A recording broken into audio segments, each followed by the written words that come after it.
All right, so now you've cast on your 12 stitches here, 12 to 15 stitches, and you've got your tail on this side, and you're working on yarn on this side. And this is where the other needle comes into play. I'm going to call this the working needle, and this is going to be the stable needle, okay? Working needle, stable needle, okay? Your working needle is going to take this first stitch, this first loop, and it's going to go in through it, but it's kind of coming in through the front, but going behind the stable needle. So see how I did that? It's going to take now I'm going to take the working yarn, and I'm going to loop it around this back needle, the working needle. This is the tricky part, and you're going to do this 1,000 times. So first time's going to be hard, but you're going to bring the needle from the back to the front. See how I still have that loop there? So all I did was bring the needle from the back to the front. The key is to keep the yarn not too tight and not too loose. And then you're going to slide that other loop off, and now it's on the working needle. You're just going to keep doing that all the way down the row. So I'm going to keep doing it.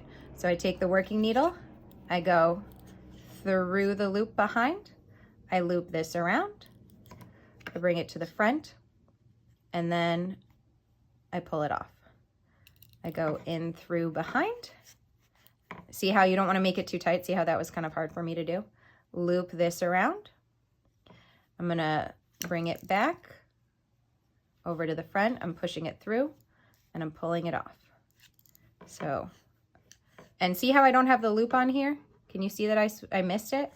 So you want to make sure you're in through the loop. See, now I'm in through the loop versus just missing it. In through the loop, but behind.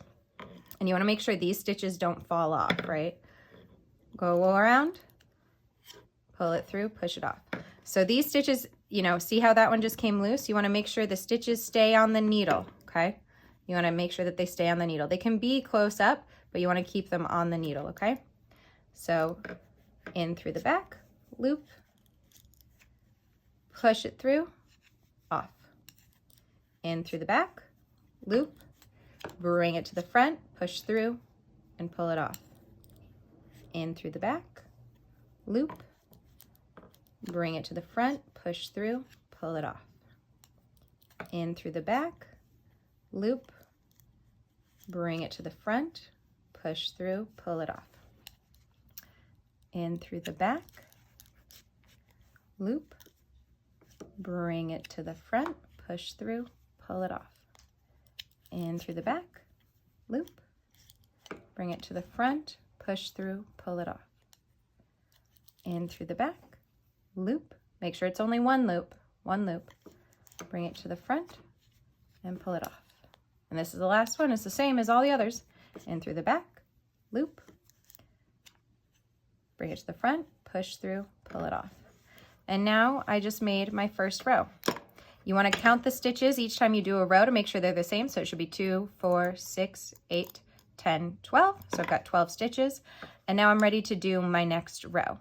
And I just switch. So now what was my working needle is now my stable needle, and this becomes my working needle. And the goal is to make at least 10 rows this class. So the first 10 rows are going to be harder. You're going to want to check how many stitches you have each row. But that is the gist of it. And if you ever mess up, we can unravel it, and I'll show you how to unravel it, and we can begin again. Okay? That's it.